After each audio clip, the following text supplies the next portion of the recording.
వందే మాత్రం. నేను మీ జర్నలిస్ట్ నవత. జీవితంలో గెలవాలంటే ఒక్క విషయం చెప్తా, గుర్తుపెట్టుకోండి. మీరు మీలా బ్రతకండి. మీ ఏకైక లక్ష్యం ఎప్పుడూ వెనక్కి తగ్గకూడదు, అంతే. సమయాన్ని వృధా చేయకండి. సమయం చాలా విలువైనది. మీ జీవితం పరిమితమైనది. ప్రార్థనలు, నిద్ర, పని, భోజనం, బాధ్యతలు, వ్యాయామం ఇవన్నీ సక్రమంగా చేయండి. ఒక అద్భుతం కోసం ఎదురు చూడవద్దు. అవకాశాలు వస్తాయని ఆశించండి. మీరు మీకోసం అవకాశాలని సృష్టించుకోండి. నేర్చుకోవడంలో బాధ, భోజనం గురించి చిన్నపిల్లలా ఫిర్యాదు చేయకండి. ఒక యోధుడిలా సహనంతో కూడిన మంచి వ్యక్తిత్వాన్ని నిర్మించుకోండి.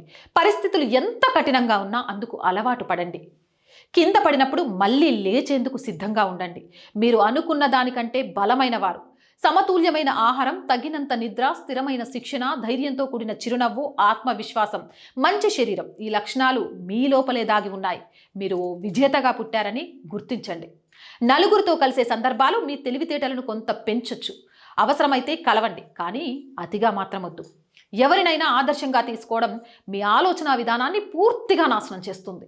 మీ గొప్ప స్వభావమే మీకు ఆదర్శం కావాలి. మీరు మూఢుడిగా పుట్టలేదు. మీ మనస్సును చాకచక్యంగా ఉపయోగించకుండా చేయడం మాత్రం నిజమైన అజ్ఞానం.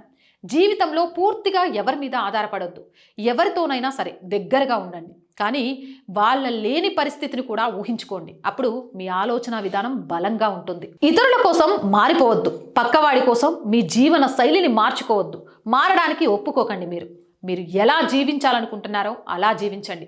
దేవునికి నచ్చే విధంగా అతి శ్రేష్టమైన జీవన విధానం అవలంబించండి. ఖచ్చితంగా జీవితంలో గెలిచి చూస్తారు.